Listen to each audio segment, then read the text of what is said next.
가지가 무성한 나무의 큰 가지 절단에서는 가지를 조각조각 잘라가야 가지 낙하물에 대한 통제를 잘할 수 있습니다.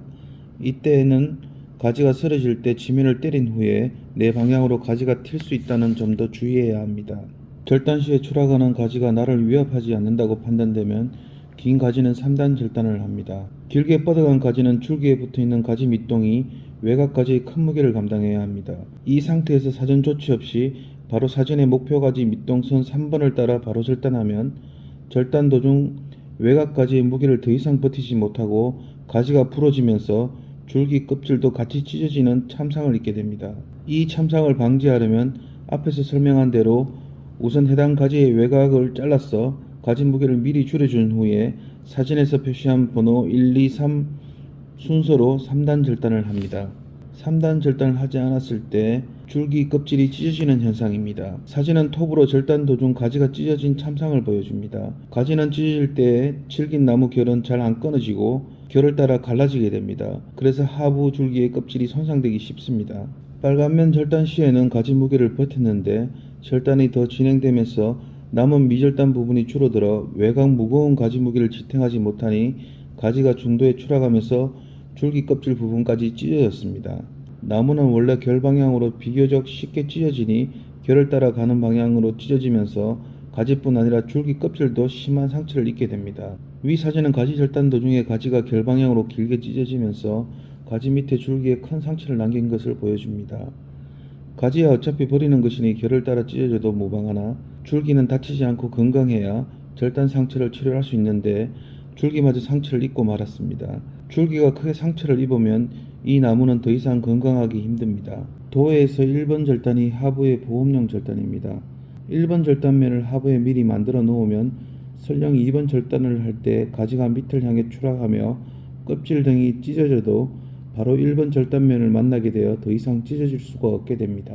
사진을 보면 미리 현명하게 1번 위치에 가지 굵기의 절반 정도를 절단하였기 때문에 2번 위치 절단 시에 설령 가지가 외곽 가지의 무게를 못 이기고 중도에 찢어져도 그 찢김이 1번 면 안쪽까지는 전파되지 않음을 알 수 있습니다. 이제 1번 안쪽에 원하는 3번 위치를 잘라주면 됩니다. 위 사진의 가지는 좀 더 수평에 가깝게 뻗어나갔으므로 가지 방향과 가지 화살표 중력 방향이 직각이 되면서 더 쉽게 찢어질 수 있습니다. 이런 경우에는 본 절단 전에 사진 1단과 2단 절단이 필수적입니다. 뒤에 동영상을 보면 저희 프로가 아래 사진처럼 먼저 1단 절단을 가지 하부에 실시합니다. 그 다음에 위 사진처럼 가지 상부에 2단 절단을 실시합니다.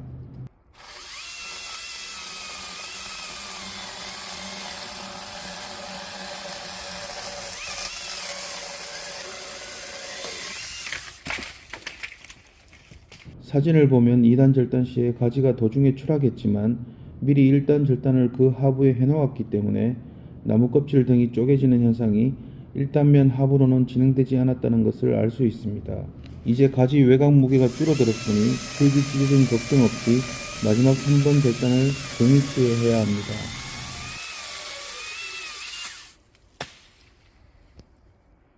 위 도해처럼 가지 밑동을 바짝 자르는 오류를 범해서는 안됩니다. 제대로 된 정위치 절단이란 절단 후에 수년에 걸쳐서 상처가 완치되는 절단입니다. 정위치는 도해의 지피융기선과 지룡을 연결하는 면의 외관면입니다. 지룡이란 가지 하부에 융기된 부분을 말합니다.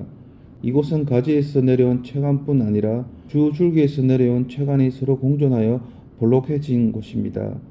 지룡을 잘라버리면 줄기 체관을 자른 것이 되어 주줄기까지 상처를 입게 되고 감염됩니다. 그러면 절단 상처가 치유되지 못합니다. 주룡은 볼록한데 그 덕분에 이 부분에 집중되는 무거운 가지 무게도 더 잘 버틸 수 있게 됩니다. 지피융기선은 줄기 껍질과 가지 껍질이 서로 만나서 껍질들이 위로 밀려난 구역입니다. 지피융기선 역시 줄기의 조직이 있는 곳이므로 절단 시에 건드리지 말고 약간 외곽 부위를 잘라야 합니다. 그래야 줄기 조직이 상처를 입지 않고 살아남아 외곽 상처에 벽을 만드는 물질을 뿜어줍니다. 즉, 위 좌측 도해처럼 자라는 것이 최선입니다. 우측 도해는 상처가 커지고 또 가지 상부와 하부의 나무 주 줄기 체관까지 상처를 입힌 것입니다. 반대로 위 흰 표시처럼 가지 밑부분을 너무 많이 남기는 것도 나무를 죽이는 행위입니다.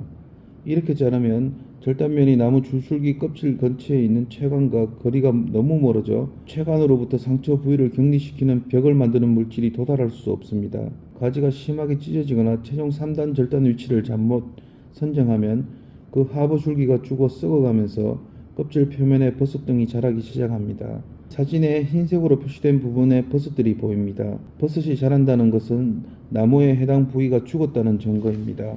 절단 상처 치료에 사용되는 당분 등은 상처 윗부분의 나무 줄기의 잎들에 의해 광합성을 통해 만들어진 후에 나무 껍질 바로 안쪽 외곽에 있는 오래 만들어진 채관을 통해 타고 내려옵니다. 이 본 줄기의 신생 줄기 채관들은 가지 부분에 가로막히면 화살표처럼 가지를 돌아서 내려갑니다. 사진에서 화살표로 둘러싸인 환영링이 보입니다. 흰색 화살표는 나무 줄기 위에 잎이 만들어낸 양분이 채관을 통해 이동하는 경로입니다. 잎에서 내려온 양분이 절단 상처를 만나면 채관에서 치료 물질을 합성하여 절단 상처로 뿜어내서 외곽에 보호벽을 쌓게 됩니다. 이렇게 링을 만들면 일단 나무에서 가장 소중한 살아있는 채관 등 신생 조직이 보호됩니다. 아래 사진은 양재동 플라타너스 가로수에서 가지 절단 후 환영링이 성공적으로 만들어진 모습을 보여줍니다.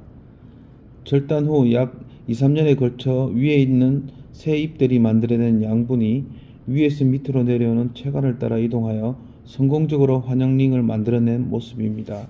사진의 흰색 원 부분은 볼록 튀어나와 있는 조직인데 앞에 환영링이 만들어진 후에 다시 몇 년에 걸쳐 새로운 나뭇잎들이 계속 영양분을 밑으로 보내면서 상처를 완전히 덮어버린 것입니다. 이렇게 되면 드디어 상처가 완치된 것입니다.